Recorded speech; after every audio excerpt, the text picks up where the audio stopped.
Yeah. Hey, I'm back in my bag, I know they missing me. Ay, you know I go hard until they finish me. Ay, I wake up and grind, they try to limit me. Highway to heaven, you know we run high intensity. That's right. I'm back in my bag, I know they missing me. Ay, you know I go hard until they finish me. Ay, I wake up and grind, they try to limit me. Highway to heaven, you know we run high intensity. Sundays with Justin, Mondays we hustling, Tuesdays still training, by Wednesday it's draining, shot wet like it's raining. It's not though, try to knock me off my pivot, I'm straight to the block though. I can't do no pump fake, still watch out for the block though. I'm not your average player, I'm all-star status. Give all y'all answers, not no ball hog bastard. Jump shot looks synthetic, but it's all natural. Body full of ice like I got back from. What's up, y'all? It's Coach Justin. We're here again at the Sit Down Podcast. We have a very, very special guest. My guy, Tim Pierce. How's it going, man? It's going real good, man. I can't complain. Happy to finally make it here. I know we had to reschedule a couple times, but yeah, I'm here, so let's get it. Hey, it's life, man. I understand. Trust me. Thank you for coming down. Obviously, finally getting it done. Go ahead and introduce who you have with us today. Well, I brought my two daughters today. My oldest, Phoenix, and then my youngest, Raven. Y'all can say hi to the camera. Say hi to everybody. How you guys doing? You guys good? Okay. You ever talked on camera before? No. All right. Hopefully I can make you guys comfortable enough so you're not nervous. They do a whole bunch of TikToks, so I don't know why they being nervous right now. The one time I put my son on camera, he was being shy. I'm like, any other time on your phone, you be acting. Exactly. I don't know why they being shy right now, but yeah. It's all good. Good thing for me to have them here with me today. No, that's beautiful, man. That's beautiful, especially being, younger. Being a black father, man, that's dope. So salute to you for that. Yes, sir. Appreciate that. Yeah, no problem. So let's go back, man. Take us back to young Tim Pierce, man. I got a lot of questions for you, man, about your era and the golden era of the OEL and stuff. So let's hear it, man, from the beginning. It was them days. Well, growing up, I was more of a football player because I didn't really have a growth spurt until I hit my 8th grade summer like that. Like I was good at basketball, but football was my first love. I was a big time Dallas Cowboys fan. Really? I used to think I was Michael Irvin, wore number 88. But I was short and stocky because I remember playing for the Oakland Saints. Okay. They tried to put me at offensive guard. Oh, wow. So that let you know I wasn't tall at that time. they want to put me at offensive guard. So, but other than that, just growing up, playing for my dad, CYO, St. Cyril's, playing for Coach Howard. Okay. For the Oakland Rebels, going up to Brookfield every day, playing for him, and then playing for Coach Ed Williams with the Tar Heels, because he had a team at Rainbow, and I used to be at Rainbow every other day because I grew up around the seminary area and things to that sort. So basically, the coach that I had, it was all about scoring. You got to score baskets. Basketball is meant for you to put the ball in the basket. Right. So as people see me how I play when I got older. Like, all I want to do is shoot. That's because the coach who I played for earlier in life was like, basketball is meant to score. You're not going to make it nowhere by passing, or you got to score. You got to put points on the board. So that was my mentality that was stuck in me from when I was a little kid. So I took that and ran with it. Right.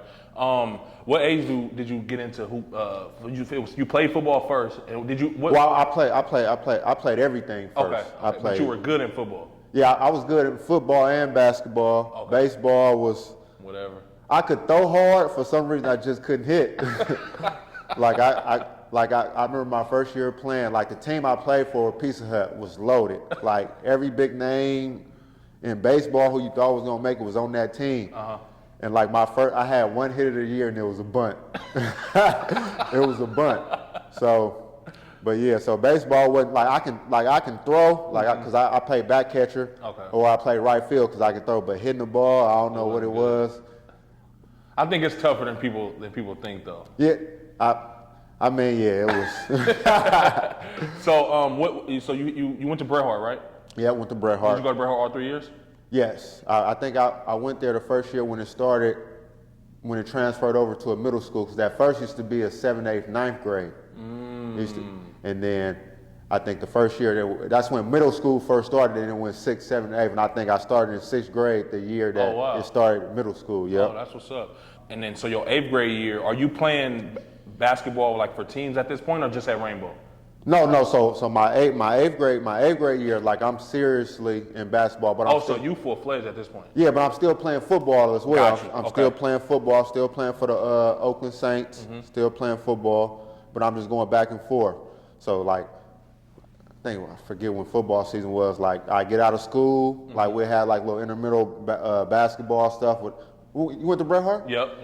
With Coach Roy Brown. Yep. I just spoke to him not too long ago. That's my guy. That's one of the first coaches. I don't care how much you can score. You got to play defense, Tim Pierce. And every time he said my whole name, you got to play defense, Tim Pierce. He did that with me too. Tim Pierce. But like, he's one of the most special coaches I ever played for in my life. So Same yeah, here, big man. ups to Roy Brown. If That's you dope. watch this, big ups to that. That's dope. But yeah, I was full fledged doing both. Basketball, because at that time I had grew a little bit. Okay. I hadn't had my full growth spurt, but I had grew a little bit. So basketball I was taking it seriously. At this point, are you known in Oakland as a hooper, like one of the best? Because eventually you got to that point. I'm trying to figure out when that was for you. So eighth grade, people in Oakland knew me, but it wasn't. I think that was it. I think that was it. People in Oakland knew me because just playing around. It was Tim who shoot from hella far, shoot all the shots, never pass. Like, I don't care, that's me. Like that's like I respect that. You got to find your way how to compete in basketball. My way of competing is shooting. Right. I'm trying to score. I'm trying to outscore you as much as possible. I'm trying to end up with 40 and you have 20. Like I want a matchup. Right. So that's how I'm looking at it. I respect that though. Because I respect that because you openly say that. A lot of people don't be like, no, bro, I'm just hooping. But it's like, no, I'm here to get buckets. That's what. Like I tell people all the time, like me playing basketball, like if I'm not on your team to score, why am I on your team? Like don't bring me here to be a role player, play defense, pass. That's not who Tim Pierce is. Tim Pierce is, if he's on your team, he's here to get a bucket. Right. Or at least try to get a bucket, because I'm gonna get my shots up. So that was everybody knew that, but I think it all opened up. I remember the Oakland Soldiers. This before I didn't even know about the Oakland Soldiers. Okay. I knew of the Slam and Jam League, but I was playing with the Rebels or the Tar Heels, and they had a Super 60 eighth grade camp. Okay. It was supposed to be like the top 60 eighth graders in like around the Bay Area. So I'm coming in, and I ain't gonna name names. They naming people who's the top eighth grader, this and that, whoop, and this and I remember Carl Foster, like we all in the little circle in the huddle. I forget. He say something like, "Do you need to let the camp know who you are?" And I said something. They know who I am. No, let me take that back. My exact words. They know who I be. They knew who I be. And so, how old are you at this point? This was like eighth grade. Yeah, going into the eighth grade. I think going into our eighth grade year. Okay. Like, but all the eighth grade, like it was a loaded camp. But ever since then, like basically took off. Took off. But eighth grade, it was basically always me. I don't know how me and Tone always found a way to be playing against each other. Yeah, he was that low. That's my brother to this day. How many years younger than you is he? No, me and Tone same year. Really? Yeah, we both 04. Oh shit! I thought you was a year older than Tone. Nah. Because you left the OAL. That's why. Yeah. I left my senior year. Okay, yeah. well, we're gonna get there. Yeah. Me and Tone, both 04. Always played against each other. Always competed, but it's like real love. Like we've been going at it for. I think that's majority of Oakland though. Like our hoop scene is like even me and you, like we just now formally meeting each other. I met you before, but you probably don't remember. But me and you formally meeting now. But then it's like I've always felt connected to all you guys, even though I never met y'all. But so that's dope. I think us in Oakland, we all got like a little brotherhood from y'all older cats. Exactly to y'all. Yep. You see what I'm saying? Who was better out of you and Tone in the eighth grade? You remember? Eighth grade? Yeah. Be honest. I gotta say I was better. Okay. I would never say nobody was better than me. Come on, man. Somebody told me that about you. That's why I asked that. If you know Tim Pierce tea time, nobody was ever better than me. Nobody. I don't care. I don't what nobody says. I respect that. If I walk in the gym, I'm the best player in the gym. I respect You gotta that. respect it, because I'm gonna play like it. Yeah. I'm gonna play like it. I feel like that's half of the battle, showing up with that mindset. Yeah. 'Cause when you come in there nervous and scared. Exactly, because somebody got a ranking or somebody got a name and he's better than you. Already lost the battle. Exactly, that's facts. I always looked at myself like, if you got a ranking, you don't want to play against me, because that ranking might fall. I take that back. That ranking gon' fall. So, but yeah, that's the mentality I play basketball with. Like I wasn't like my dad wouldn't let me like go into a basketball game scared to play against nobody. Like if you gonna go play, you go be you. Was Pops a hooper too? Pops, he played hoops and he played soccer. Okay. But me and Pops different. Pops was a post player, couldn't shoot. I could shoot.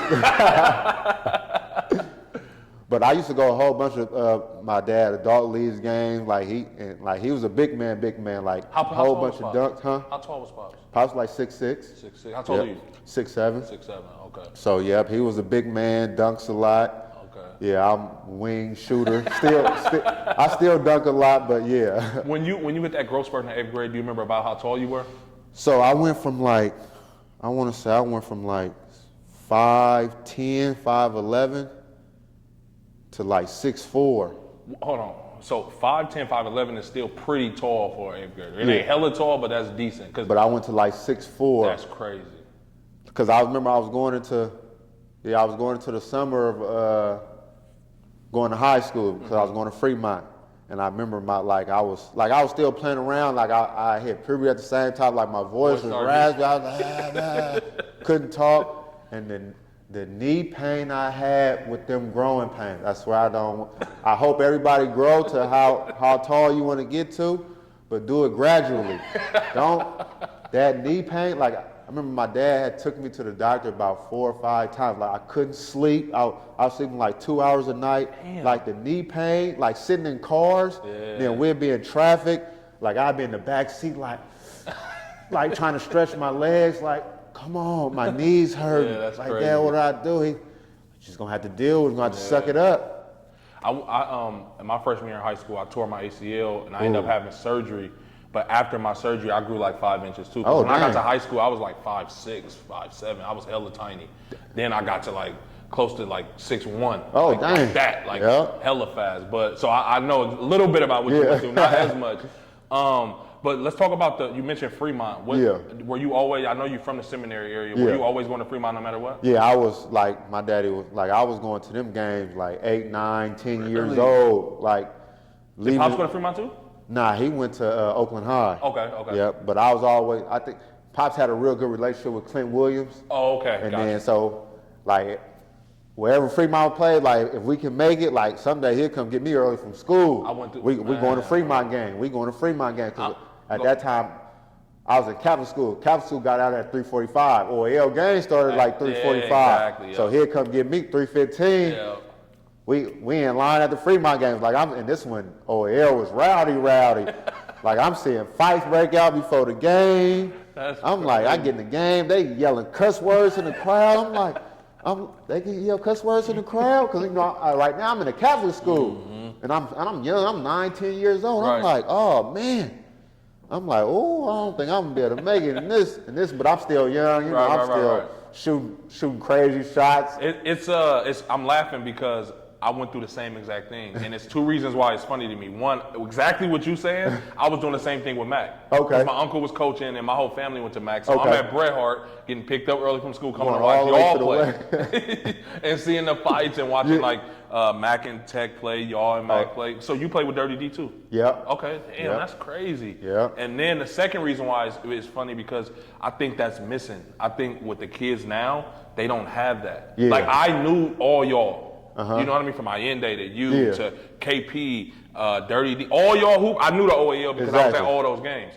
The kids now, I don't think I feel like I graduated in 09 and now I'm the MAC coach. But I've been around, and even when I was a college coach, I would come to the games and these kids wouldn't even know who I was. And I played for MAC when we was still exactly. You see what I'm saying? It's just like that just means y'all wasn't in tune. Yeah. But we really lived the basketball. Exactly. Like growing up, like even everybody who I grew up, like we all went to high school games. Like we all knew even if we didn't, like we still played. Everybody knew. Everybody was like, they wanted to know basketball. They wanted to be like somebody. But now it's all social media, so you want to look at who got the most followers instead of who the best in who. Yeah, because we really competed. Like exactly. you said, you and Tone is like genuine love for each other. Yeah, but y'all battle. Yeah, we battle. and I don't know, like you guys graduated what 04? 04. So that's 16 years later, and or 17 years pretty much now, and you still saying, nah, he was never better than me. Like that's that competitive but if you ask him, he's gonna say the same exact thing. That's fact. And we gonna go back and forth, but it's a genuine it's a genuine love. Like with everybody who we played against, like Allende, we still to this day genuine love. But I remember we used to be. That's when time we had next tail. You had to chirp. We used to be chirping each other, doing it like at lunchtime before we played each other. Like, I'm about to bust your ass. Woo, woo, woo, woo.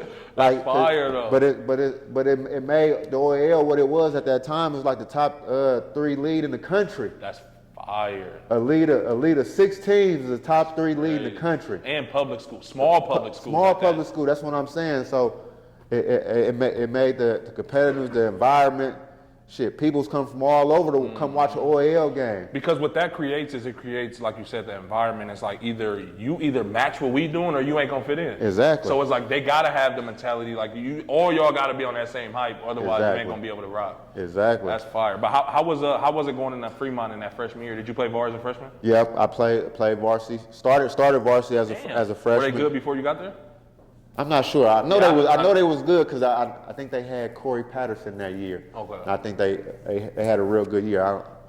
But how was it for you adjusting to the varsity level now? Was it easy, hard? It wasn't hard because like I'd always been playing up like all over. Like I always play. Like I used to play in Midnight League with grown men. Got you. Was that Pop's doing, or was that kind of something you wanted to do? It was more Pop's doing. Okay. Because like I said, Pop's always had me surrounded with basketball. So like it'd be Midnight League. You know, Midnight League was every Friday night at Brookfield. So he'd take me up there.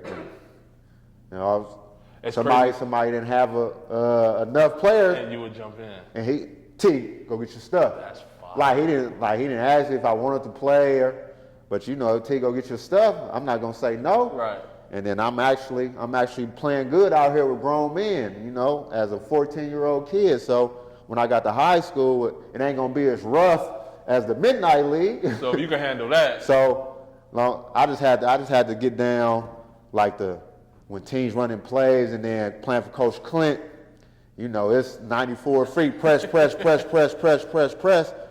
But once I got that down, playing basketball, putting the ball in the basket, being aggressive, doing what I've been doing since Coach Howard, my dad, Coach Ed Williams, Coach Parker told me to do when I was third, fourth grade, it was easy for me. And then how'd you guys do that year? We started off preseason. We started off doing real good. I think our only loss, we started I want to say 5-1 or something. Our only loss was to Modesto Christian, and they was ranked. They always stacked. #1. That's when they had Chuck Hayes and all them. Oh shit! And that was basically my coming out party, because they was like, oh, let's see what this freshman got against this team, because they had 4 D1 players, and I ended up leading us in score. They beat us by 18, 20 something, but I ended up having 20, 22 that game. As a freshman, yeah. Damn. Skinny freshman too. I was watching film. My sister found some film the other day, and I was watching. I'm like, wow, I was tiny. I'm skinny now, but then I had I got some kind of muscle now, but I had no muscle, no nothing. That's hella funny. I was a toothpick with a long hair. I didn't have long hair yet. I just had a big head. I'm like, wow, why I'm that tiny? But I'm still getting my shots up though. Yeah, that's all that matters. Yeah. And then, so how did OAL go for y'all that year? OAL was rough. We went 1-9. Damn. We went 1-9. Who was the one team y'all beat? Ohio. Oh, wow. Allende was there too. You and Allende same grade, or he's younger? Nah, he's 1 year ahead of me. Oh, so he's 03. Yeah, he's 03. That's yeah, why I thought you was 03. He's with Leon. Okay. I thought, damn. Okay, now that makes sense. So who do you remember who won the OAL that year, your freshman year? If not, it's not that big deal. I just like. Tech. Tech. Because remember, Q got 4 OAL championships. Really? Yeah, that Tech team was loaded. Because they had Mondo's older than you too, then, right? Mondo's 2 years older than me. Yep. So they had Q, Mondo, Deuce, DeMarche, Leon. Bro, those Dio. games used to be crazy. Man, packed house. How was that summer? Who'd you play AU with? Freshman summer. So I played Soldiers 3. Okay. So that's back when they had Soldiers 3. Yeah, so they had Soldiers 3, but I was looking like, well, man, I played varsity. I went all league. Some of the players, some of the second team, some of the players that went OAL second team, like Leon, like I think he was on Soldiers 2, Leon Soldiers 1, of course, but I'm looking at the players like, man, I feel like way disrespect. I know I'm better than some of these, but I need to be on Soldiers 2, Soldiers 1, but no problem. Like Soldiers 3 when they played in the same tournament, so I went and played with Soldiers 3 in the same tournaments. I was averaging 30, 35, 40. Damn. Like I wasn't passing at all. What was your teammates saying? I'm about, what you mean? What can they say? like you can't really say nothing if I can't say nothing if I'm playing with you, but you out there getting buckets. You going for 30s and 40s.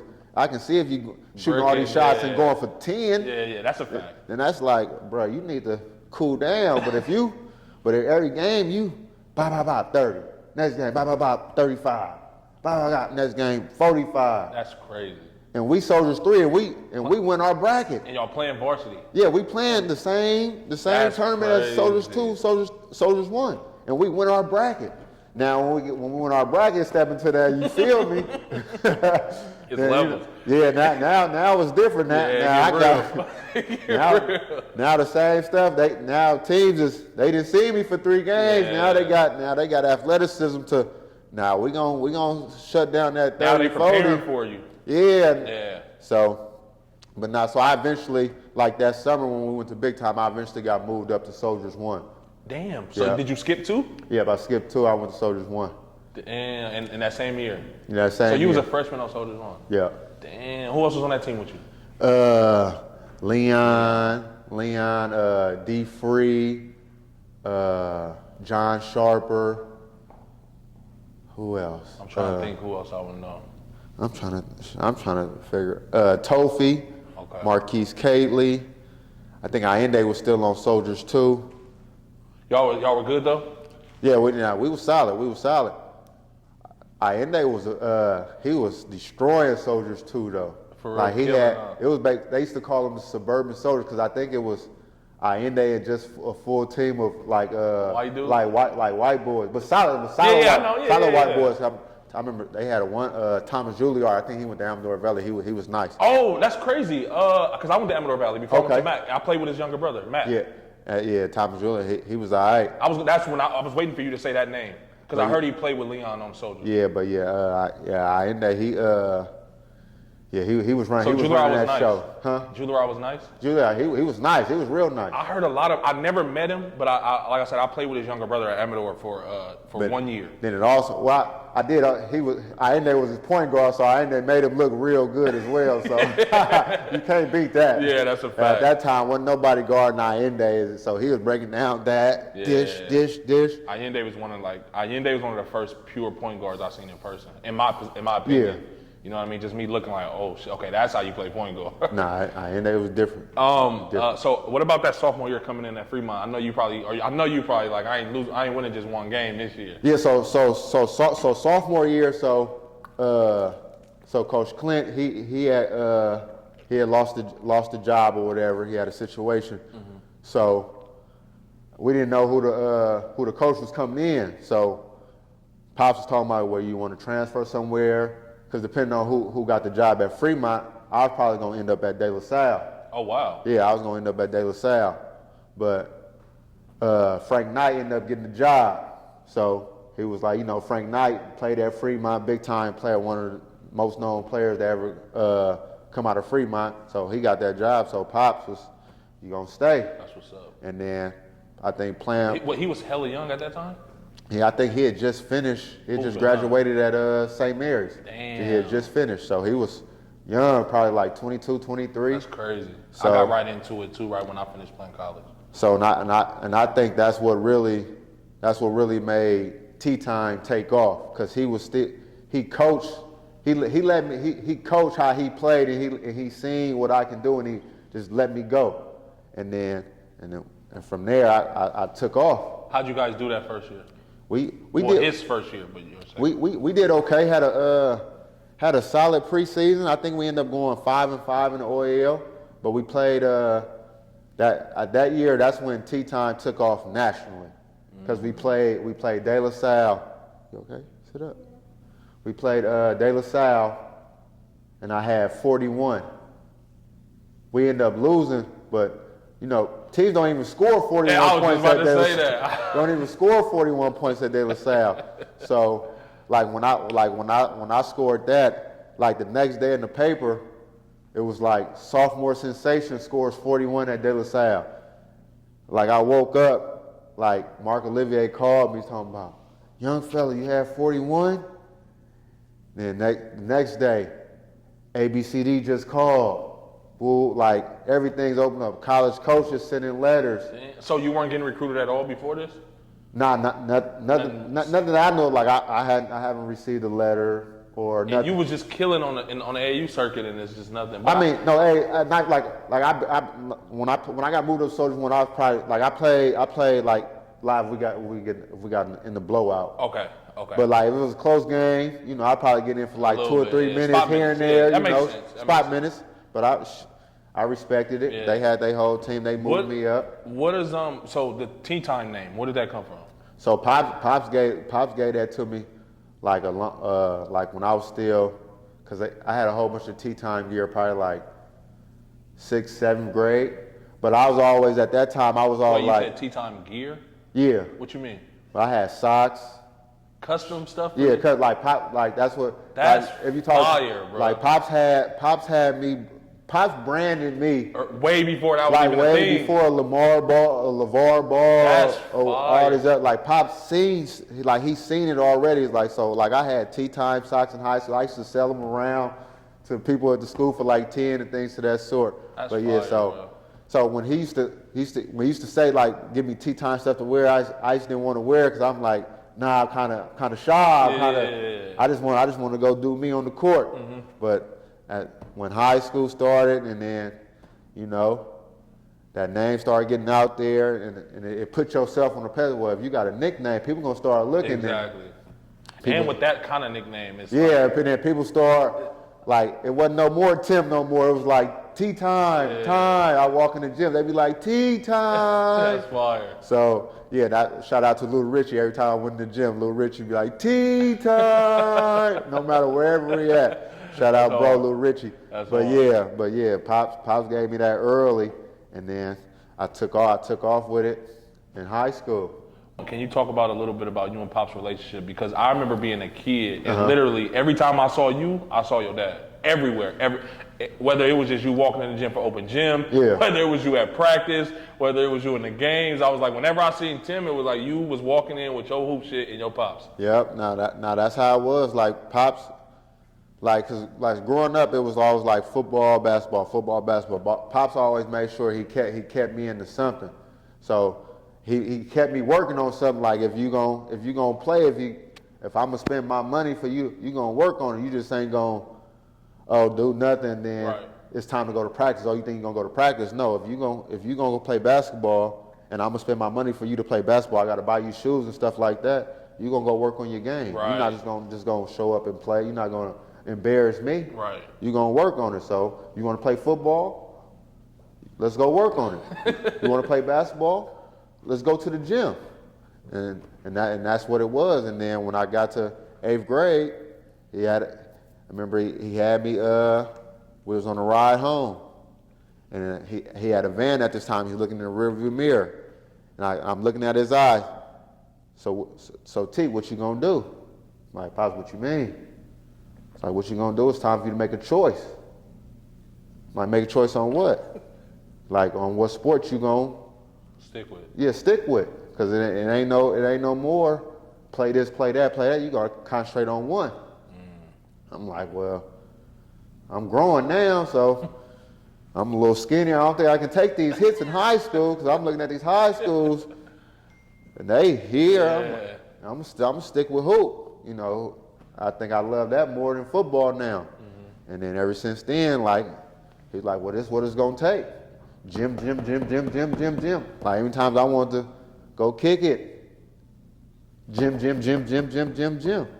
And that's what it was. It'd be days where he'd get off work and be tired because he used to go to work at like 5 in the morning and stuff like that because he worked for Caltrans. And then like after school, like I go to Rainbow I always had to be in the gym. And Pop's like, he'd come in there, sit in the gym, and it's like he'd take a nap just sitting in the gym so I can just be in there working. And then he'd get up from his nap, he'd work out with me and do some stuff. Like, I remember people used to come in the gym and laugh. I remember I had to, I think I had tried to do a spin move in the game, but it was all messed up. Traveled, lost the ball, fell. I remember he set up, was at Rainbow, he set up 3 cheers on this side of the court. I did spin moves, just no shots, just dribble, spin move for an hour. Damn. On 3 cheers. For 1 hour. Think about that though. That's 1 crazy. hour, 3 cheers, dribble, spin move. So it's 3 spin moves every time. You know how dizzy I was after that hour? And then he made me jump rope. Was it ever any times where you would like not want to do it? And I probably felt that, but did you ever voice that to him? Nah, it was hella times I didn't want to do it. No lie, it was hella times I didn't want to do it. But nah, hell no, I wasn't voicing that to Pops. Hell no. That's fire though. So, but as I got older, like when I got like my senior year in high school and college, and I look back on that, I was like, I see what Pops meant. Like he seen it. He knew how hard you had to work to be good at this game. And then as I got older and how hard I wanted to work to get better and accomplish my dreams, I was like, damn, I wish I would have felt like that when Pops was when he was trying to show me that younger. But I was looking at the small picture instead of the big picture. And Pops, he always looked at the big picture. So, but yeah. You know, not even to cut you off, the best part about that, what you just said, is you mentioned something earlier, and you said that, you know, your first coach taught you get buckets. Yeah. That became a habit for you. So your second nature was get buckets. Yeah. Everything that I heard about you as far as not playing, as far as getting it in, working out, putting it, I heard you work hella hard. So that also was a habit that Pops created for you at a young age, to where you probably didn't even realize it, but not everybody was, you probably felt like you could have worked harder, but nobody was even probably doing what you was doing. Yeah. You feel me? Nah, but it was a crazy story, Lou, because like my sophomore year, junior year, I met Lou Ritchie. Okay. So he used to have like little runs and workouts and stuff at Bishop O'Dowd. Okay. So like after school at Fremont, I used to like get on the 40L, go all the way to 9-8 and just walk up the hill. And I remember the first time he was like, he came, looked outside, your dad dropped you? I'm like, nah, I caught the bus here. That's fine. He like, and you walked up the hill, you walked up 98 by yourself? I'm like, what you mean? I walked up 98 by myself. Yeah, what you mean? Like I'm coming to work out. Yeah. Like I ain't nobody tripping like that. I ain't looking for no funk or nothing like that. Like I'm coming up here to work out, man. Ain't nobody scared to. Right. You know? Yeah. But, and then like we worked out. This is like his first time training me. And then after the workout, he told me, he was like, man, I heard like people say like you don't work hard, things of that sort. He was like, you probably worked the hardest that I ever done worked out. I'm like, I don't know why people have told you that, but people see me play and they probably see, well, he's all about his buckets. Yeah. So that probably ain't playing hard to them. Like I tell people all the time, especially the people I coach and train, like you got to find your way to compete in the game of basketball. Like if you're a defender, compete that way. Right. I was a scorer. I'm gonna shoot the ball. I'm gonna be who I'm gonna be who I am. So that's my way of competing. Now if I go out there and shoot 2 times, then you can say I ain't playing hard because I ain't competing. That's actually a dope ass concept. On the real, because everybody can't, like, that's saying, like, if Patrick Beverly go out there shoot 30 shots, he ain't competing like that, because that's not who he is. He bullshitting. Now, if he go out there getting in people's face, yelling, playing defense, slapping the floor, now that's Patrick Beverly. Be the best version of you. Exactly. Yeah. So you got to find your best version to compete in the game of basketball. Everybody way of competing ain't gonna be mine. Right. Like Q, his was handles, dish, get the team involved, get highlight plays, things of that sort. Everybody got their own way of competing. You got to find your way, and then from that on, people really start looking and seeing, like, okay, and then people start seeing me work out, like, oh yeah, T-Time do go hard. Mm-hmm. He pushes himself. Like, I never let nobody outwork me. Like, even when I went to Arizona State, wherever college, like, I'm getting extra workout in. Like, I'm lifting weights before games. Like, I'm doing the extra. That's like, right. I'm pushing myself to the extreme. Like, to this day, like, even the players that I work out with them. I ain't gonna push you nothing that I can't do, that I'm not willing to do. That's fire. And that's gonna make you push yourself harder, because you don't want no coach to outwork you. Yeah. So that's what, man, that's why I say one of my biggest phrases, part of my brand, is make the grind your best friend. And that's what I always been. That's what Pops instilled in me, and that's what I try to teach them to this day. That's dope. So how was that sophomore summer for you? Did you play with the Soldiers again? Yep, I played. So now I was on Soldiers 1. Okay. So basically. Now you solidified. Yeah, now I'm solidified. ABC, coming off, you just came off a big De La Salle thing, so now this is your big summer as T-Time. I averaged like 28 as a sophomore. I had a 10-game span where I had nothing less than 35. That's crazy. So now, like I'm out there, people reaching out. I go to ABCD camp, and I was like the top. It was that, and then the Nike camp. Right. So like the Nike team players went to Nike, and then this one Adidas was the main thing. One. So this back when was Kobe with Adidas at this point? Yeah. Okay. Kobe was Adidas, because I remember Brian had some Adidas on. So we went to ABCD camp, and then took off. Ended up leading the. I think I led the camp and rebounding for like the first 3 days, because a basketball camp is my type of basketball game, because nobody's passing. Everybody is trying to get their buckets. So I went in, I'm like, okay, so they're gonna put me at the 3-4, because camps are always a whole bunch of guards, not a lot of big men like that. So let me think. If they ain't gonna pass me the ball, how can I get the ball? So number one, just get out on the break and run, because a guard will look bad if you're open on the break and he don't pass it. Yep. Then second, go get the rebound yourself and bring it up. How many points did you average? I think I averaged like 12 points. I was averaging like 14 rebounds though. So you still put on though. That's the good numbers. Yeah, no, in the camp, hell yeah, that's good numbers. 12 points, you playing like 20-minute games. Right, though. that's what I'm saying. You got like 9-10 players on your team. And it's running clock. Yeah, it's running clock. So you ain't playing no full 40. Yeah. So like I do that, then make the All-Star game. I think I had like 14 in the All-Star game. Damn. Yeah, no, All-Star game, I was basket hanging though. You got to get the numbers though. Man, on the real, you got, because All-Star game, because the main players, they gonna get the isolations. Okay, no problem. You gonna have that Sebastian, all them guys. They gonna get because it's in New York, so they wanna. Oh, it was in New York? Yeah, it was in New York, like Fairleigh Dickinson, like Hyde, New York. Okay. So they so I'm gonna play defense. Make I'm bag off, let him shoot a jumper. As soon as that rebound, hey, you gotta look up. All I need is 1 or 2 dunks. Then I'm gonna give me a rebound, dribble up and shoot a 3. How old were you when you started dunking? So what's crazy? So at that 8th grade camp I told you about, yep. That was my first dunk in that camp, because they was like, somebody got to get a dunk for the camp to end. So I was like, okay, I'll do it. You had never dunked before? I always tried, but I got hung. Like, I was getting hung bad to where I was almost falling on my back. So I know that hung that looked like it hurt. But I'm like, I ain't tripping, man. I'm going to try it. So give me the ball. from that first bounce, the bounce felt good. You felt it, yeah. You so can I'm like, feel it. I bounced it. I'm like, ooh, it bounced up perfect. So I take off. I'm like, oh, I'm up here. Boom, I make it, and I like hang.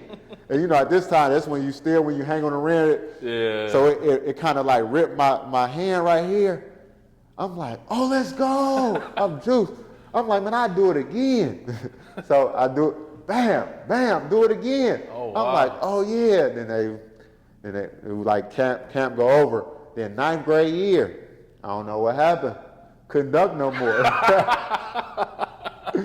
Couldn't dunk no more. And you already like 6'4" at this point. Yeah, I'm like 6'4". That's why I like people talk about me like people like we practicing we in practice, like people dunking, throwing off the glass, like my boy Fudge, Johnny Jones, like they dunking, they like, T, what's up? So I'm getting up there, I'm trying to, like I'm at this point like I'm throwing the ball against the backboard, just pulling the rim. I'm like, come on, man, this is crazy. But then but you know, playing for Coach Clint that year, all the duck walks we did and all the, because with Coach Clint, man, craziest thing, like, so we said if we used to run a player, used to mess up in practice, used to have to do a duck walk, or you used to have to hop around the gym on one leg.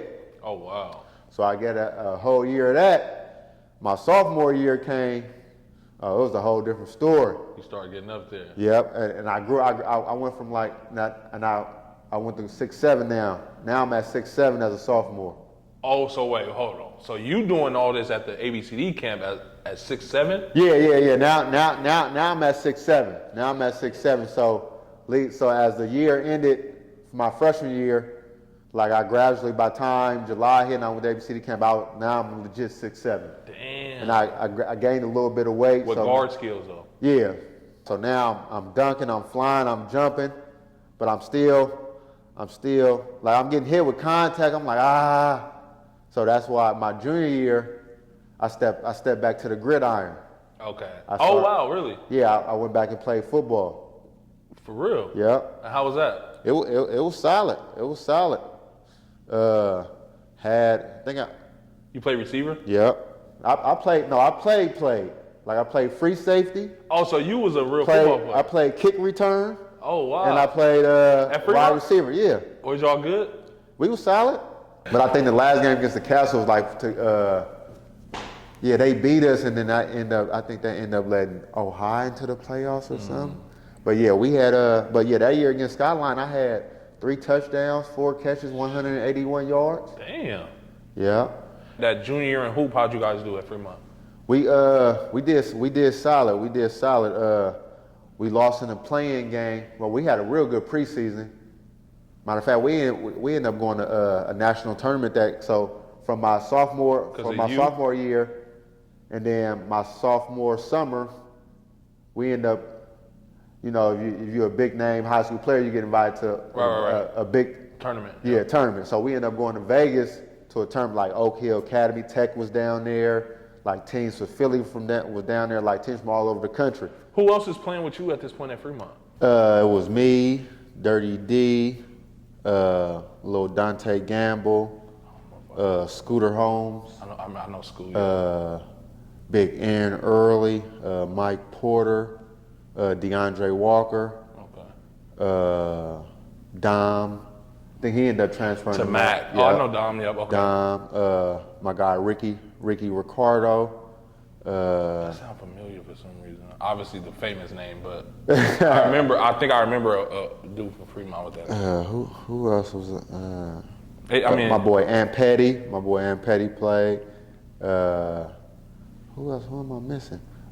Big Drew. From Skyline. Played at Skyline and transferred to Fremont. I forget Big Drew's name. How'd you guys do in the national tournament though? Tournament you went to? We end up going 2-2. 2-2. 2-2. Y'all play some big schools? Yeah, we played one big team.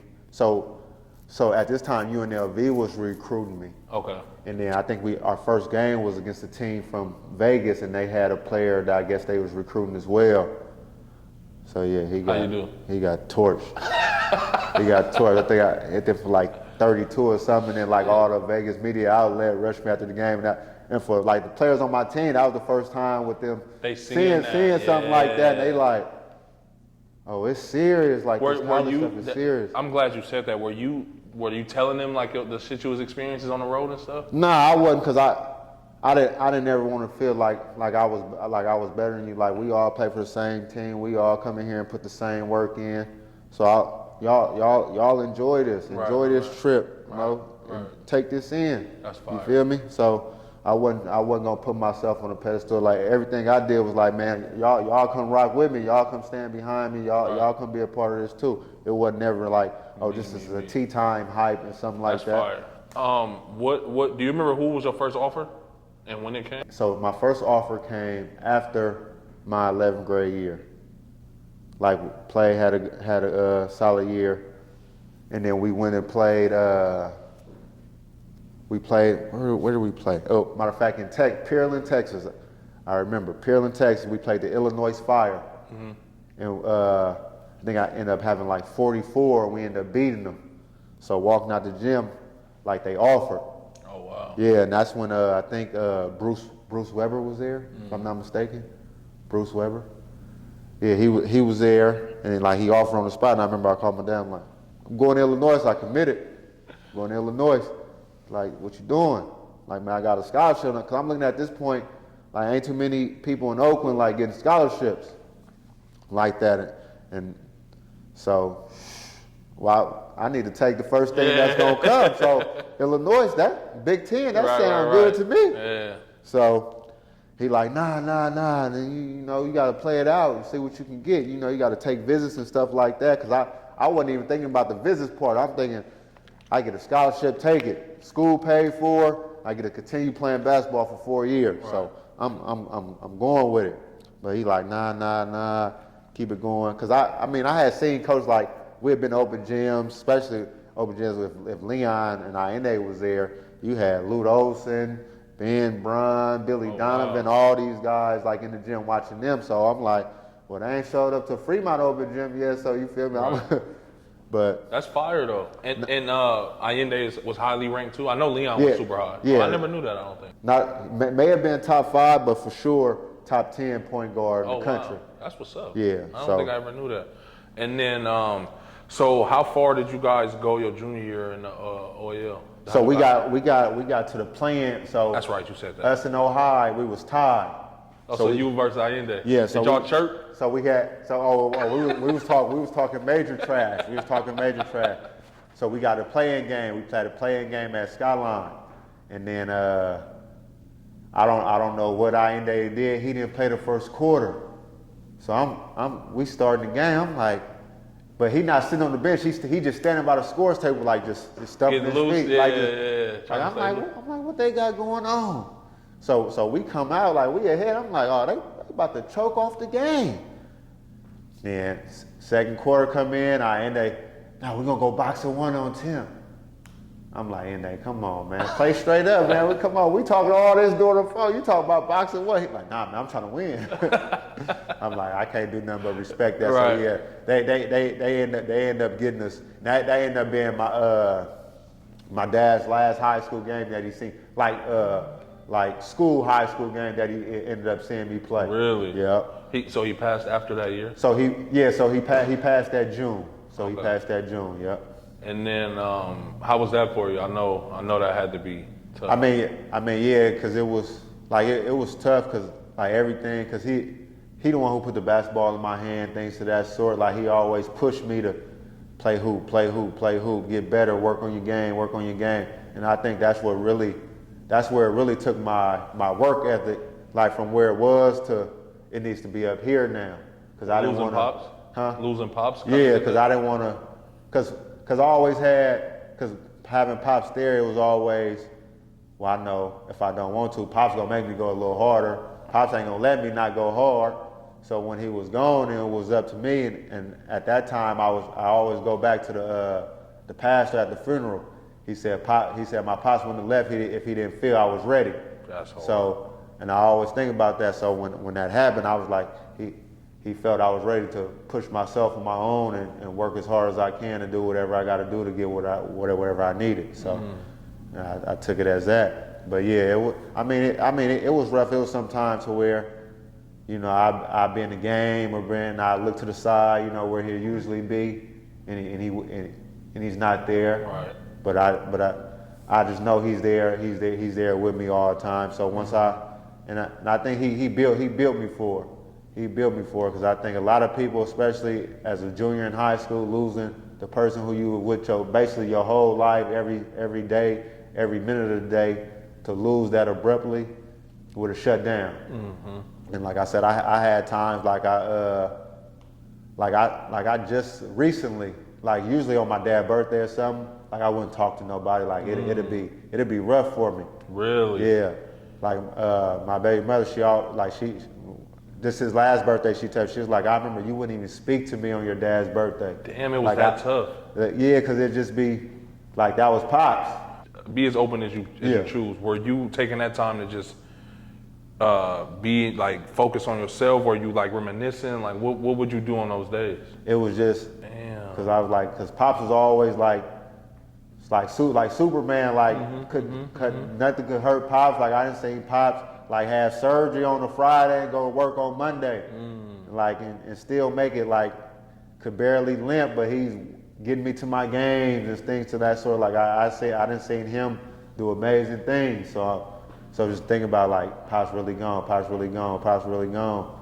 Like I still had some growing up to do with that. I think because I used to really just go like on his birthday and things, especially on his birthday, like turn my phone off, wouldn't speak to nobody. I'd just be a mute and just be in the days. But you know, I think that's why I brought them here with me today, because they warm back up my cold heart. If you get what I'm saying. Yeah, of course. So I think he's living through them as well. So that's why I brought them here with me today, and I, you know, try to keep them around me and be in their life as much as he was in mine. I didn't want to interrupt you, but I was thinking that while you were talking, it's like as much as Pop shows you as a hooper subconsciously, whether he realized it or not, I'm sure he probably did. Yeah. He's literally showing you how to be a man, like you said, preparing you. And you don't. It's dope that you did realize it, because some people don't. Yeah. But if Pop's don't straight up tell you, like, look, watch how I'm doing it. This is how you got to be as a father or as a man, and blah blah blah. But you had the wherewithal to be like, okay, I see Pops get it done no matter what. I got to be a father to my two girls. Exactly. He was limping to get into my games. You know what I mean? Like I got to get it done no matter what. So that's fire. So salute to Pops for that, man. But yeah, I mean, it was like, but I know that he's always here with me. He's still watching me. He's watching over them. Mm-hmm. So and I see that, and I know it has got me better to this day. It took me a while, because I mean, it was just always just me and him. Right. Like you say, you seen him, you seen me, you seen him, you seen me. But yeah, so that's where the work ethic came. Like he installed it in me from the players I coach and train. It's all from him. It's all from his vision. And that's fire, man. Yep. That's dope. And one more, I just want to say one more thing, and then we can go to the next one. But yep. I remember this was such a significant thing when he passed that I remember hearing about it when it happened. Yeah. And I didn't know you or him from a kid. Like I knew of you guys, but it was like, man, Tim Pierce's dad passed, and I'm like, what? Like that? You know what I mean? So that just, like you said, shows how much of a unit you two were, and you know, again, salute to Pops, because that's fire. You know, I love seeing black fathers doing fatherly thing, and then obviously he raised a great man. You know what I mean? So let's talk about that junior year summer. You played with the Soldiers again? Yeah, I played with the Soldiers, and that's when the first offer came, and then ABCD camp. Just a real good summer. Pops had passed early that summer in June. So, and I remember I went to it was a showcase in Portland. It's called the Rose City Showcase. So it was like Seattle Rotary, Atlanta Celtics, like a big tournament. And then the number one player in my class at my position was at that tournament. You remember the name? Josh Smith.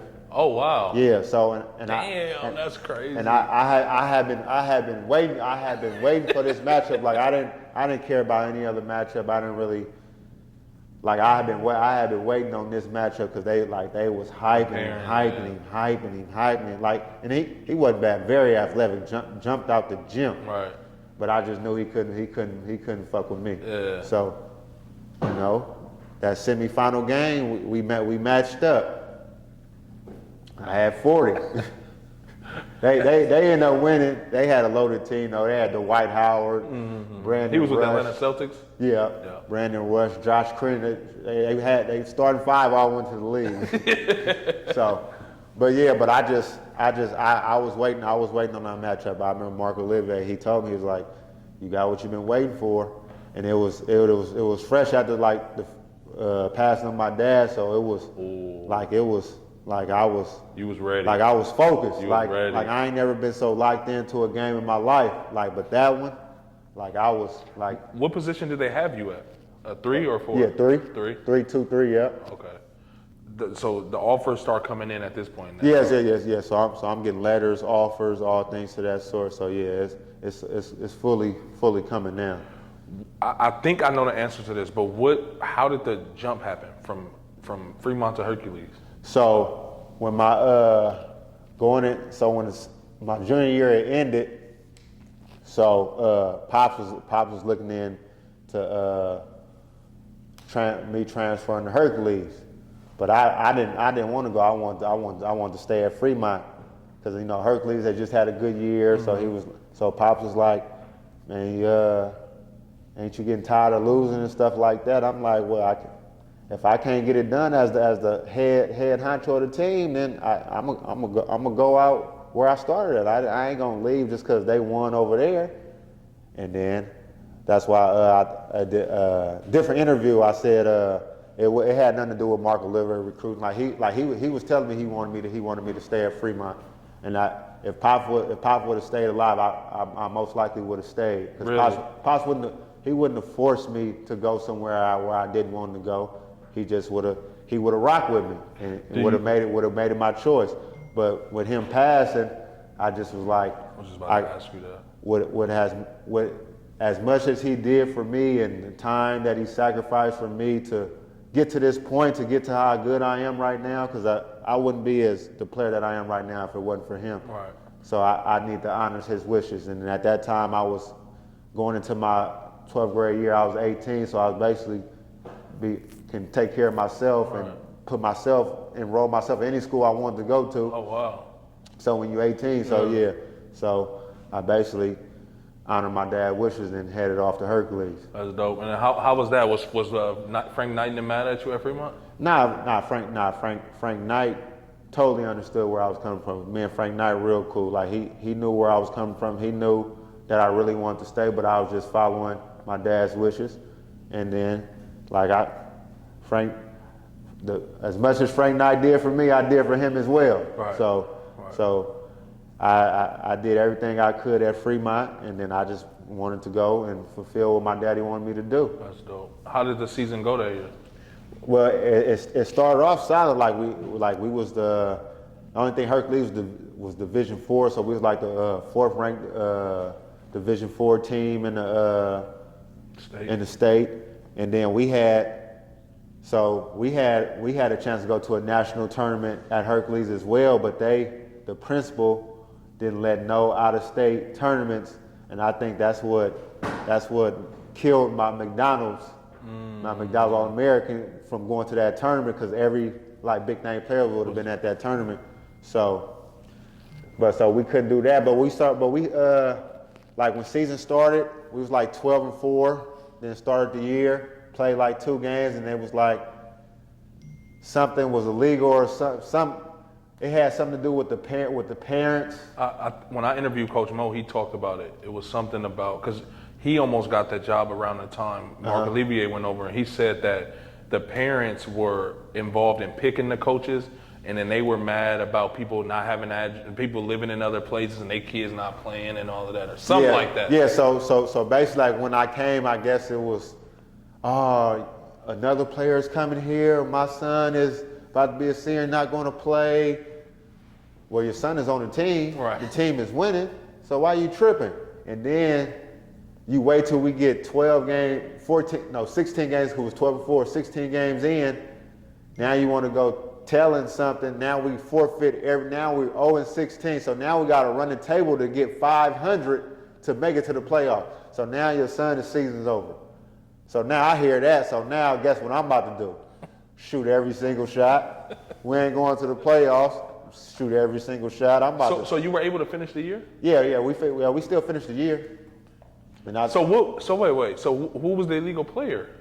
So it was a guy, but he had played the whole last year. So I think he was from Detroit. Okay. But he had moved out here with his girlfriend.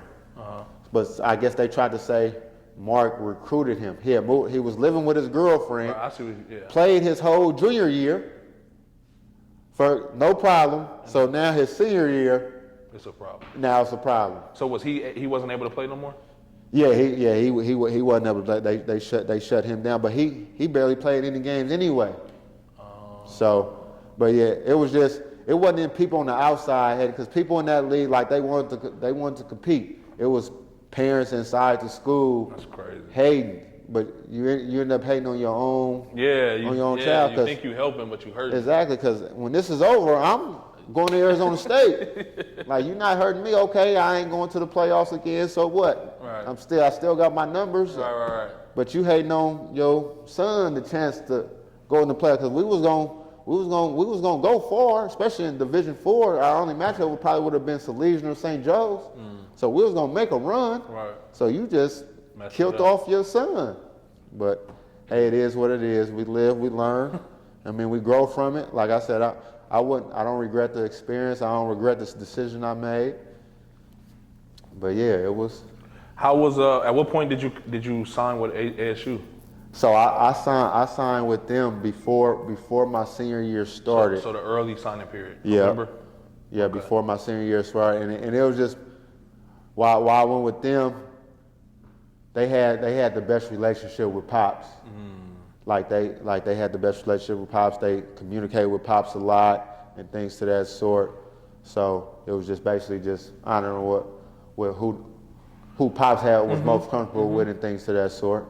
And so when you get to ASU, how was that? How was it transitioning? Was you probably I know what you're gonna say. You've been hooping with grown men. At this point, you're playing at the highest level.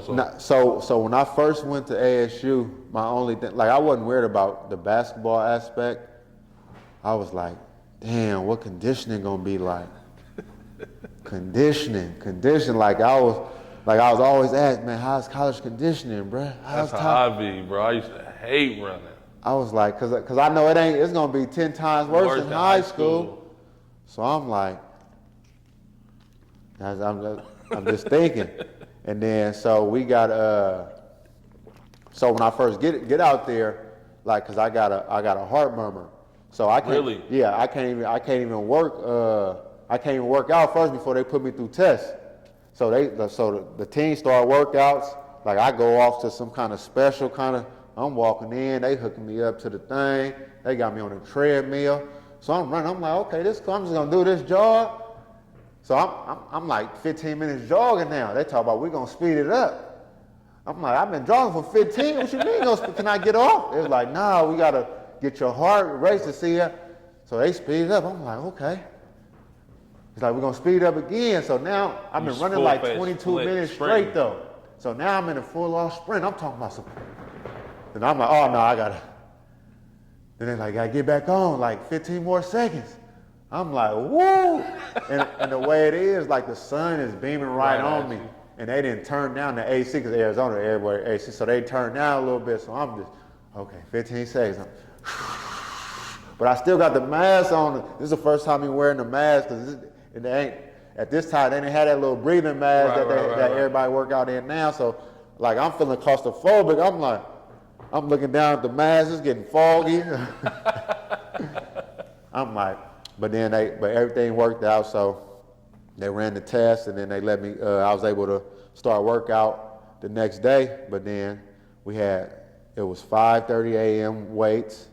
But that was easy getting out because I was excited to go work out, be a college player. I was excited. But Tuesdays and Thursdays conditioning, 1:30 to 3:30. When I walked to the gym, to the floor, there was no baskets on the floor. There was no balls out there. What are we about to do? Just y'all in the lines, huh? Just us in the basketball court. I'm like, and it's like 5 jugs of Gatorade. I'm like, oh, yep. It's time. No problem. But then they put us in, and this is where I think I messed up.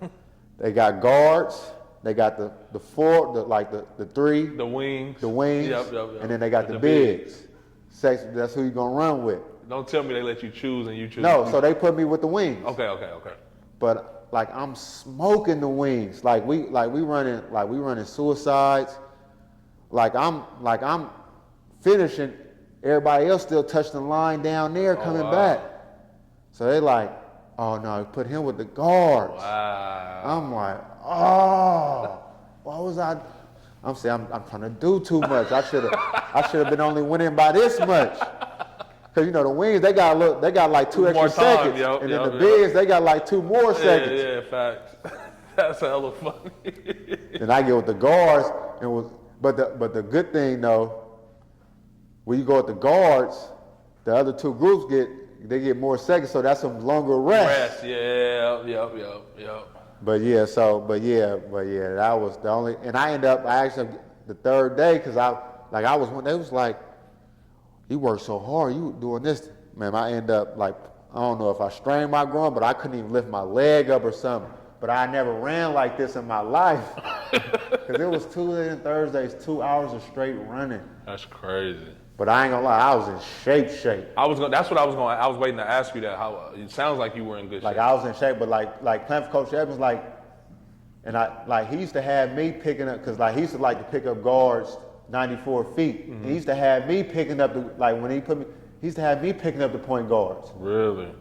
And that's when I remember we played against Northwestern. We was playing against Tony Parker, little brother. And this is when I seen the difference from quick and speed. I was faster than him, right? But his quickness, changing direction, oh man, it was different. That Tony Parker's good at that too. It was different. I was like, man, he was difficult to stay in front of because I really thought I was had it. I'm like, okay, You probably longer than him. Yeah, so I'm like, okay, I can slide in front. But his change direction was so quick. I'm like, nah, I gotta just make him go one way. And I can beat him to the spot, and then I just play him straight up. So did you get minutes as a freshman? Off and on, but I never understood why because like in practice, I used to do my thing, like defense, score, like work hard. Like so at this point, are you training yourself to get out of shoot at this point? No, I'm still shoot. No, I'm still shoot. Because I remember we had, we used to. This one I knew it was bad. We was in the summer, and then they was putting in the new offense. I think we were gonna have 4 players in the. You basically work out with 4 players, and they put in the flex offense. I hate that one. Oh yeah, this is too much screening and popping out and too much moving, man. When do I get my shot up? And then I'm like, okay, well let me see how it play out. So we get to practice and we start playing, and then I start figuring out ways to where I can either fake a screen and pop back out and get my shot or something.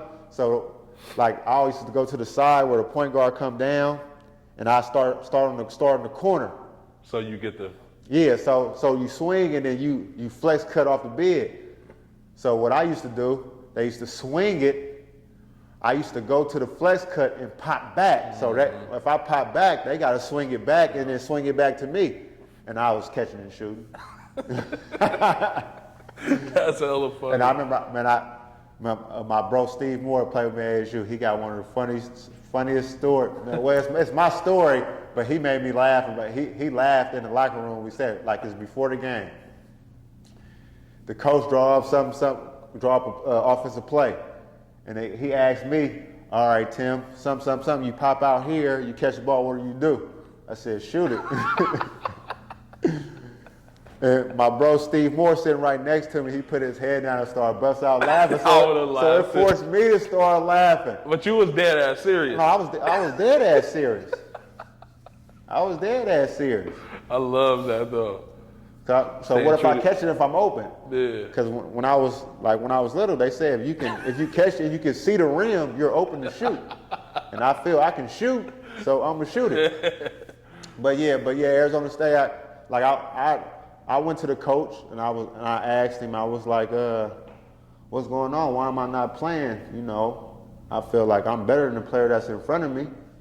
And if I felt he was out playing me in practice, then, you know, I had to keep working on my game and get better. And he told me straight to my face, you got to wait your turn. I'm like, wait my turn? He was like, yeah, he's a junior, things of that sort. You got to wait your turn. I'm like, man, I thought college basketball, you play the best players. I'm like, oh, yeah, this ain't going to work. We gotta make some moves and get up out of here. I thought college basketball was playing the best players. Yeah, so that. Is that how you ended up leaving ASU? Yeah, so that ended what? Did you finish the whole season with ASU? Yeah. We finished the whole season. How good did you guys do in it was a Pac-10 at that time? Yeah, we Pac-10. We didn't do so good. I think we was either 9th or 10th. Damn, for real. Yeah, but we only had lost one game in the preseason. So by that time we had a good enough record to where we still made the NIT tournament. Okay. So we end up playing against UNLV at UNLV, end up losing. So when you made the announcement that you was transferring, I know your phone was probably blowing up. With me not playing in this like in a different mind space, wasn't going to class like I should be, like I should have. So I ended up not being able to I ended up having to go the junior college route to get my AA for that next year, just to get back into D1. So I ended up going to Ridley College just to get my AA. Where's that at? It's in like near Fresno. Okay. Out there in that way. So ended up going there just. How'd you end up there? So once I was gonna go to UTEP. That was my plan. But when they got my transcripts, they was like, oh, he can't get in. He gotta. So, and this was like, so that this time it was like school was starting. So I'm like, oh, what is? Hoop might be over. Right. Or I might have to go the long route to get back. So San Jose State, Coach Jus10, he had, I guess he knew a coach at Ridley. He was a basketball coach there. I guess they started a little bit later, or you can add classes later. So he contacted him. He was like, man, can I get Tim Pierce in there? He just need to get his AA. This and that. Well, that coach was probably like, hell yeah. No, but I wasn't going to play. Oh, you wasn't playing? No, hell no, I wasn't playing. Oh, okay. I was just going there to get my grades. But then they told me, they was like, well, if we get you in there to get out there to go to school, because they had dorms and stuff out there, you got to basically come to San Jose State. Well, shit, that's all I got right now, because I ain't got no grades. Ain't no school going to take you. Yeah, can't take me right now. So, and then that's the only school that's able to let me start late, because this is September, almost October now. Oh shit. So I said, boom. All right, good. And at first I was like, man, I'm gonna get into school, get my AA, San Jose State, man, I ain't coming nowhere, brother. I'm about to switch up. But they coaching staff was slick. As soon as I started, they brought that letter of intent like 2 weeks after, like, yeah, sign this letter of intent. You coming here, mate. Nah, yeah, that's smart on their half, though. But nah, they was real. Nesmith, Coach Don Williams, all the coaching staff, Coach Marion, I think he's at Idaho now, or I think maybe back in Washington State, Coach Marion, all those guys, yeah. Those real good dudes. And then let's talk a little bit about your career at San Jose State. So how many years did you play there? I played 3. 3. So, oh wow, I thought you only played 2. Okay, so how was the first year there? First year was cool. I started off doing well, then fell off. I don't know, like just had some bad rough games. Coach put me on the bench. Really? Yeah, but I mean, you were having rough shooting games and stuff. Yeah, it was like it went downhill. Like went into a slump. Real. Trust me, I know. I've been. It was crazy. I had a game in college where I had a game where I broke the school record for threes, and in the very next game I went like 0 for something, And then it was to the point the ref said, "Damn, last game you was hitting. Did you break your wrist or something?" So I know. But shooters though, we go through that. You know what I mean? Sometimes you just got to shoot yourself out of it. Yeah, but went through a slump, and like when Coach Jus10 took me out, benched me. He didn't bench me. I still played, just didn't start me. Like I had to respect it. Like I wasn't doing what I was supposed to be doing. So yeah, but that year, I think that year ended. We lost. We lost in the WAC tournament as a buzzer beater, I think, if I'm not mistaken. Yeah, and then junior year was better. Junior year was solid. And then senior year was real solid. And then, so at this point, senior year, I actually came to watch you. I want to say it might have been your senior year. I was at Amador Valley at the time, playing with Rob Collins, who used to be the Richmond High coach with Wendell and Eli. Yeah. And he was my coach there, so we was coming to watch Wendell play. Y'all was playing against New Mexico State. Yeah. And then ironically, I ended up signing to New Mexico State out of MAC, which is crazy. So me and Wynn ended up, actually, he's coming on the show soon. Okay. Me and Wynn ended up being teammates, but I remember coming to watch him. I think he was like a freshman or sophomore. Yeah. Because Chu was on your team already. Okay. And I want to say it might have been your senior year or junior year. I'm not sure. But I remember coming. I think you played well too. I want to say you was making shots that game. We always played well against New Mexico State because that game always reminded me of an OAL game because New Mexico State always had some real players on, had some. That's why I love Menzies, man. On their team. Menzies, and because when he it's so crazy when he came to our game, we played at Fremont. Okay. And it was actually a shooting after the game. Oh, okay. And then Menzies ended up offering me after that game or whatever. So after when it comes to time to make the decision to play pro, how was that for you? Like how was that transition for you? So I ain't gonna lie, that transition was humbling. Really? That it was humbling because when I left, I had agents like, okay, yeah, we're gonna have this for you, have this for you, have this for you. So like it was points to where like I was telling family like, okay, I'm leaving this day. This agent just told me. Then that day comes, like I done had it going away. Wow. That day comes, I can't get in touch with the agent. Agent ain't answering the phone. I'm contacting the emailing the coach who I've been emailing this whole time, not getting back to me. What? So yeah, it was rough. I remember my guy Phil Hannick. I used to work out with Phil Hannick when I was leaving. I remember I went to Vegas. Matter of fact, I borrowed some money to get to Vegas to go to a overseas camp. And I remember my guy Phil Haney, I always respect him for this. Like he looked out for my hotel room for me so I can go to the camp. Oh wow, that's what's up. And then like that, even with that situation, the camp I went to, like the camp didn't work out. So now I went back to Oakland. Then I got a situation in Mexico, so I went out there. But this situation was. So when I first show up, they already got an American out there. Like he tell me straightforward, bro, what you doing out here? Bro, they not paying. He like, so whatever they saying, go back home, bro. They not gonna pay you. I was like, how long you been here? He said, I've been here 5 months. They paid me once, and that was the first month. He's like, so what? I'm like, so what you still doing here? He's like, I'm just hoping to try to hop on with a team that's paying. I'm like, oh, okay. So they bring in like 2 more Americans, but it's only like 1 American that can play. Right. So I'm like, what they doing? I'm like, oh, no problem. I think we was going to play. We was going to the airport to play, to go travel. Man, I caught a flight to LA. I caught a flight to LA with my best friend B Sanders. I went out there with him for a while, and after that, I ended up coming back home, and I think she was born. I think my baby mom was pregnant with her, so I ended up going up to Seattle. Okay. Seattle, I was like, well, ain't this popping. I'm gonna go be a dad. And then I remember I was just sitting around doing nothing, and my baby mom, she came. She was like, you still want to play? You need to go play basketball, do something. And like she connected me with people who was having open gyms and stuff. And then like one day I came back from hooping, like, and she found like an ABA basketball team for me. Oh wow. It was like, here, this is the email for this team. Like there's the Seattle Mountaineers, like the email for this team, blah blah blah this, blah blah blah that. Email the coach. So I emailed the coach, sent my information.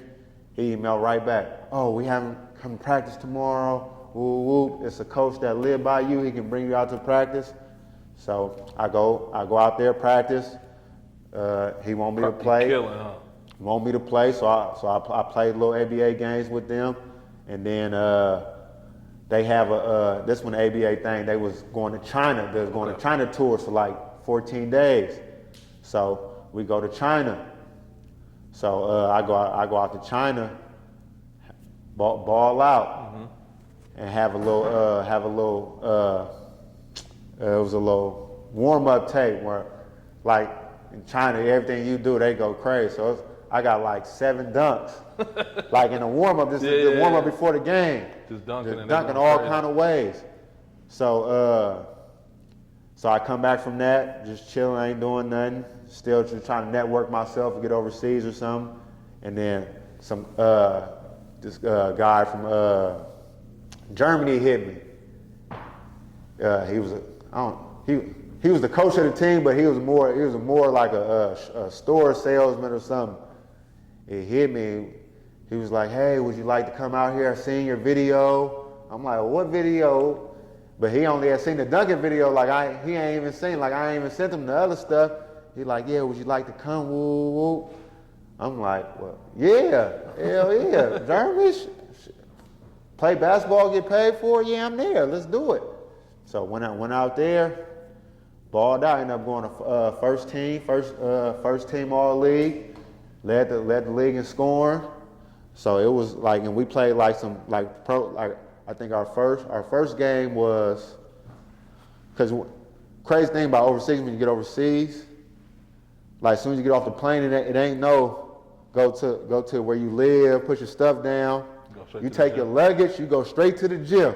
You play bad, you gone back to the airport. You play good, then you can go get settled and get your per diem, your food, your money, things of that sort. So we go play. Like my knees is cracking. I just got off like a 15-hour flight. My knees is cracking. Like I'm trying to stretch before the game. I'm like, why my legs feel like this? Right, jet lag. And then one of the players like, you got jet lag. He like, man, go have a little trainer like massage. You get your. So they like the massage. And they got like, I ain't never put ice out on. So ice out like it's like burning my knees and stuff. I'm like, weird. I'm feeling weird. I'm like, man, my legs don't feel right, man. But I end up having like 37 the game. No. Damn. Had like 7 dunks. Like I had a backwards nasty one. So they loving you. Yeah. So it was good. And then I ended up coming from there. Ended up going to Colombia. Then I went back to Germany again. Ended up playing in Saudi Arabia. And then also ended up finishing up in Tunisia, Africa. Oh wow, how was that? Tunisia was cool. It was cool. They like. The only thing, they was like in the mix of picking a new presidency out there, so they was tripping. Political stuff. Yeah, they was tripping. They political It's be different, tripping. Yeah, they political is what y'all thought is going on out here times 10. That's crazy. They was tripping. Yeah, I feel you. And then, so when it was time Africa was the last place you were at, right? Yeah. And then how'd you get into the training? Talk about that a little bit. It's Counter University, right? Yeah, so Counter University, my brand was just what I have on and they have on as well.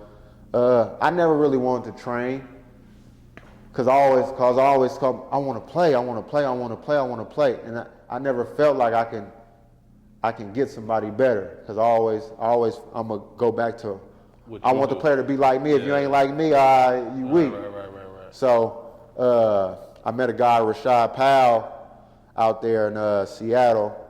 And then like they had like a little program, Ren Select and things of that sort. And he was like, I want you, they were starting to train players. I want you to train. I'm like, nah, I really don't want to. But if you guys need me to help you out, because I come here, I use your gym and things of that sort. I'll help you guys out and train. So I started training for fun, just helping the youth get better. And then one day, I was working at a school, and then they said, Tim, we need you to go, we want you to go see this player we got. He's really good, really good. Name is Carson Tuttle. Went to Camiac High School. So I went and seen him play. And as I'm watching him play, like, I don't know, well, if the player side just went away from me and like the coach trainer, how I can help his game out just went into me. Visualize. Yeah. I'm like, he just did that and that, but I don't think he noticed that he can do that, and he can add that to his game and things of that sort. So, but I was like, I ain't gonna go to him and, you know, hey, you want me to train you? And then one day, like, he seen me in his PE class. He was like, hey, can we work out? And then that's when I told myself, I'm like, oh, okay, I'm gonna really put my effort into this kid. If I can get him better, and he can see the growth, because it don't matter what I see. If he can see the growth and feel the growth in this game, then maybe we have something. So we work, continually work, and I commend him because he stayed like an hour basically an hour from me. He used to drive hours to work out with me, or I used to be out there work out. Like we both, like it was a meet in the middle grind with each other. So like he put in the work, and he ended up getting like the state player of the year in his division, like, and led his team to like the quarterfinals of the state, and he's like a 5'8" guard. Oh wow. 5'8" guard. Yep. So that's what's up, bro. So and then when people seen how his game elevated from him working with me, so that brought more clientele. So I was like, well, mother of my children, right. She was like, maybe you should, you know, brand yourself, make up a name for it. And I was thinking, I went through so many names, but I just thought about what am I teaching? Because I'm not that trained. We're gonna do so many drills, dribble to the cone. I want my stuff. When you leave my workout today, I want you to be able to go use it. And one of my biggest things is always that I always hear when I play basketball, have one move you can go to, and then have two counters to that move. Yep. And if you have that, you're an unstoppable basketball player. So that's where counter came from. And university, everybody can go to a university. Kids, grown people, right. It ain't no age limit in university. So that's where it all came from. And then I just been pushing it from there. That's dope. If people want to buy, do you sell these hoodies? Yes, I do. Website is coming soon, but if people want to buy, you can DM me at 1T-Time. You can pick your own colorway, custom. Oh, wow. Yep, you can, whatever color hoodie you want, T-shirts, long sleeves, whatever you want. It's like Burger King, have it your way. Well, I want to say thank you. Is there anything else you want to touch on, man? Nah, like I said, I appreciate you having me, man. Sorry it took me so long to get here, but man, I appreciate what you're doing, letting everybody know my story, letting everybody's story, because everybody got different background, everybody got different stories. And like I said, I appreciate you taking the time, especially letting me and my daughters come in on your set and things of that sort. Sure. So, girls, I appreciate you guys for coming. You guys have anything you want to say? No? No? You sure? Love you guys. Love you guys. No, man, I appreciate you, man. And like I said, if there's ever anything in the future that you do want to promote, you want to ever come back, chop it up, I got some other stuff I'm working on that I'll probably talk to you about later. Yes, sir.